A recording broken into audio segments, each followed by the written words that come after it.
आगे बढ़ेंगे question number 119 पर। ये सेकंड लास्ट क्वेश्चन है हिंदी का, फिर हम इंग्लिश पेडागोजी की तरफ मूव कर जाएंगे। अगर हम बात करते हैं क्वेश्चन नंबर 119 की, तो ये कहता है जब शिक्षार्थी पहली बार विद्यालय आते हैं उन्हें अपनी मातृभाषा की भरपूर समझ होती है, यानी वो अपनी मदर टंग को बोल सकते हैं, समझ सकते हैं, बिल्कुल सही बात है। अध्यापक अंग्रेजी या किसी अन्य भाषा की कक्षा में शिक्षार्थियों की मातृभाषा का इस्तेमाल कर सकती है। ये पूछा है कि क्या अध्यापक अंग्रेजी या किसी भी विषय की कक्षा में मातृभाषा का प्रयोग कर सकते हैं, मदर टंग का प्रयोग कर सकते हैं?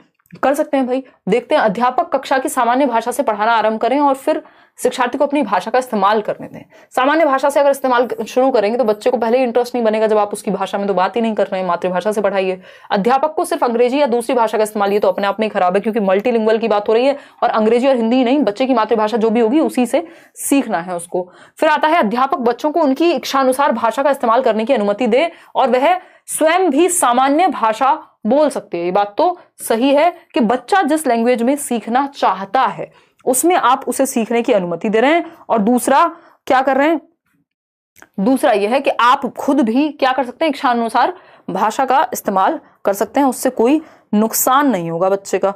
बात तो एकदम सही लग रही है ना, बात एकदम सही लग रही है। आगे बढ़ेंगे, क्लियर चल रहा है एकदम।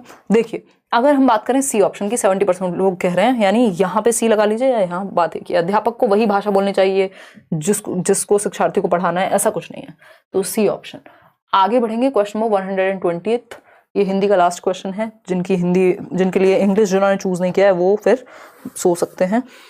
राष्ट्रीय शिक्षा नीति 2020 शास्त्रीय भाषाओं के अध्ययन की अनुशंसा किस रूप में करती है? यानी जो क्लासिकल लैंग्वेजेस हैं हमारी या मॉडर्न इंडियन लैंग्वेजेस हैं, 22 भाषाएं हैं, उनके बारे में नेशनल एजुकेशन पॉलिसी क्या कहती है? तो विद्यालयी शिक्षा के मिडिल और माध्यमिक चरण के दौरान अतिरिक्त विकल्प के रूप में, त्रिभाषा सूत्र के अंतर्गत एक विकल्प के रूप में, विद्यालयी शिक्षा के बुनियादी चरण के दौरान अतिरिक्त विकल्प के रूप में, या फिर विद्यालयी शिक्षा के माध्यमिक चरण के दौरान एक अतिरिक्त विकल्प और एक ऐच्छिक भाषा के रूप में। डी ऑप्शन ज्यादा बेटर नहीं लग रहा आपको?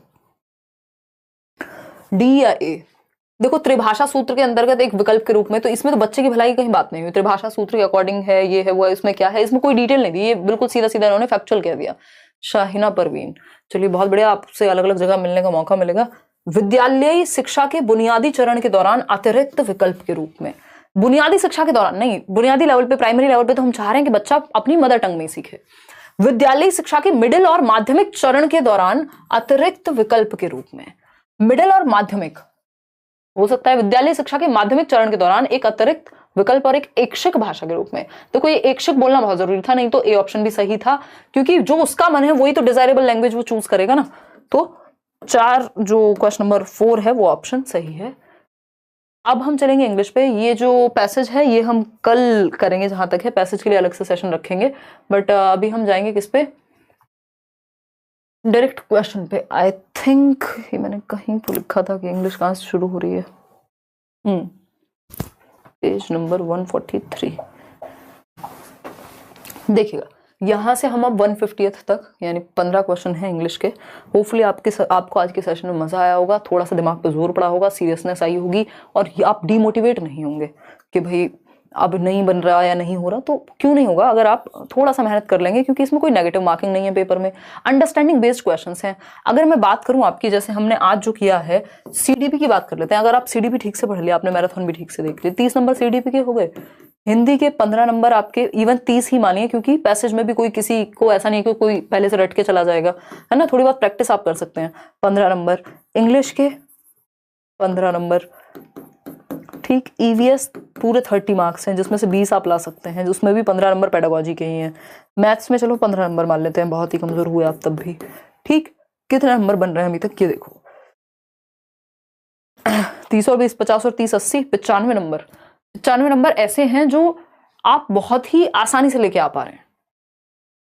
इसमें से भी चलो 2-2, 4-4 नंबर काट लोगे, तो कहीं और भी तो अगर तुक्के भी लगाओगे कुछ हद तक, तो नेगेटिव मार्किंग तो है नहीं, और थोड़ा अपनी समझ से भी बाकी सब्जेक्ट भी छोड़ थोड़ी दोगे, उसमें भी आप करोगे, तो पास होने की तो बहुत ज्यादा चांसेस हैं। अगर आपकी पेडागोजी अच्छी है तो आप हिंदी इंग्लिश में भी अच्छा खींच जाएंगे। सीडीपी हिंदी इंग्लिश मिला के ही 90 नंबर का है, क्योंकि पैसेज वगैरह भी तो आप करेंगे, तो वो 30 नंबर और जोड़ दोगे इसमें तो 105 से फिर वो पूरा 120 का आसपास का जुगाड़ बनेगा। Language is dash a linguistic arrangement, system of systems, developmental grammatical system या लेटर्स एंड साउंड्स। तो लैंग्वेज को रूल गवर्न सिस्टम कहा जाता है। हो सकता है इसमें कुछ गलती हो, पेपर में उन्होंने गड़बड़ की हो, तो आ सिस्टम ऑफ सिस्टम्स कहेंगे या रूल गवर्न सिस्टम, जिसमें प्रॉपर रूल्स होते हैं, नियमों से बंधी हुई होती है भाषा। तो B option is the right answer. आगे बढ़ेंगे क्वेश्चन नंबर 137 पर।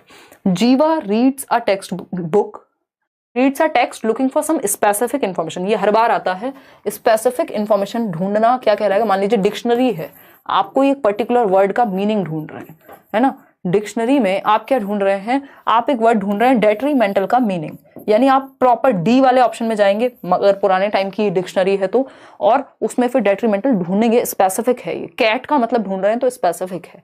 ऐसा नहीं है इन जनरल आप समरी पढ़ते जा रहे हैं किसी चीज की, आप कुछ ढूंढ रहे हैं स्पेसिफिकली, तो इसको स्कैनिंग कहते हैं कि आप स्कैन कर रहे हैं, जहां पे वो शब्द आ जाएगा आपकी स्कैनिंग बंद हो जाएगी, ठीक है ना। जैसे स्कैन करते हैं ना फोन से भी, तो जो वर्ड के लिए आप स्कैन कर रहे हैं, जैसे क्यूआर कोड है आजकल, तो आप क्यूआर कोड भी स्कैन करते हैं, तो जैसे ही वो डिटेक्ट कर लेगा आपके क्यूआर से, उस क्यूआर को स्कैन हो जाएगा। तो ऐसे ही कोई स्पेसिफिक इंफॉर्मेशन को जब हम जानने की कोशिश कर रहे हैं तो वो स्कैनिंग कहलाता है। स्किमिंग होता है जब आप जस्ट समरी के लिए तेजी से पढ़ रहे हैं, मतलब तेजी से बोले तो वैसे तो तेजी से दोनों में पढ़ते हैं, समराइज करने के लिए, आपको सारांश पता हो, आपने स्टोरी देखी, आपने मूवी देखी 3 घंटे की, 20 मिनट में बता दी किसी को, स्किमिंग है ये। कोई स्टोरी पढ़ी 20 मिनट में बता दी। और रैपिड इंटेंसिव तो ये बेसिकली इंटेंसिव ही होते हैं। तो scanning, A option is the right answer. Question number 138 देखिएगा।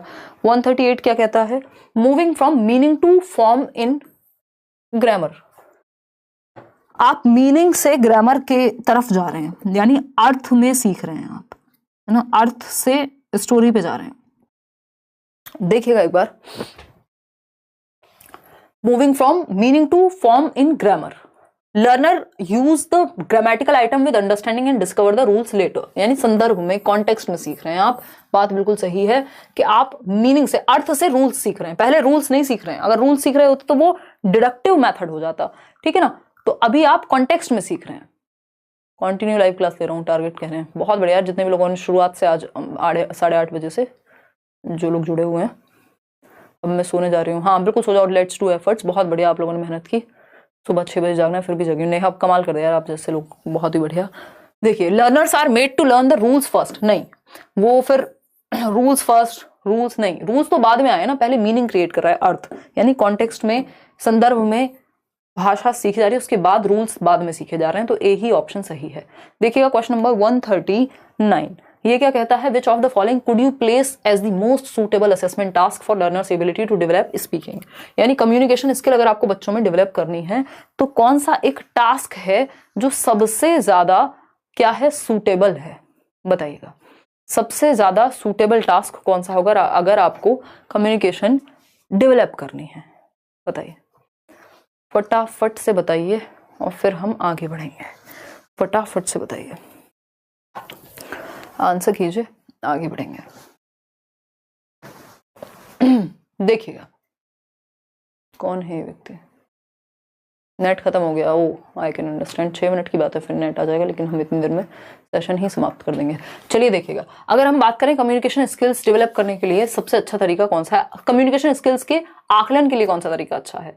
राइटिंग एक गिवन सिचुएशन में, डिस्क्राइब करना किसी सीन को, listening to an audio text and responding to it, playing a character in a role play. तो ऑफ कोर्स अगर हम communication skills की बात करें तो रोल प्ले जो है वो सही उत्तर होना चाहिए। बाकी आप लोग आंसर करेंगे, फिर हम आगे बढ़ेंगे। डी ऑप्शन कह रहे हैं 45%, क्योंकि सबसे ज्यादा एक्टिव बच्चा रोल प्ले में क्या होता है, उसकी लिसनिंग, स्पीकिंग दोनों स्किल्स प्रैक्टिस होती है। और कई बार क्या होता है, उस रोल प्ले के नाटक को आगे एक्सटेंड करके बढ़ा के कह दिया जाता है। तो उस केस में अगर आपको लिख के भी प्रैक्टिस करना हो तो आपकी रीडिंग और राइटिंग भी अच्छी हो जाती है, अगर आप स्टोरी कंप्लीट करने लग जाएं। तो ये कम्युनिकेशन स्किल्स के लिए बेस्ट है। रोल प्ले में कोई भी कहानी का रोल प्ले हो सकता है। क्वेश्चन नंबर 140 देखिए, which one of the following is assessment for learning, यानी सीखने के लिए आकलन, सीखने के लिए आकलन, बताइएगा। लगातार क्लास से सीटेट की मैराथन याद आ गई, बहुत ही अच्छा अनुभव था आपकी वजह से, कई बार क्वालिफाई हो गया। लेट्स लर्न, जय हो मेंशन। अरे आदित्य, बहुत ही प्यारी बात है, मेरे को याद है। हाँ, लास्ट ईयर आप शायद तैयारी कर रहे थे। लव यू दीदी, आप बहुत अच्छे हैं, धन्यवाद मनीष। अब बिल्कुल जब मैं आपके एग्जाम के लिए इतनी सीरियस हो सकती हूँ तो आपको भी होने की जरूरत है।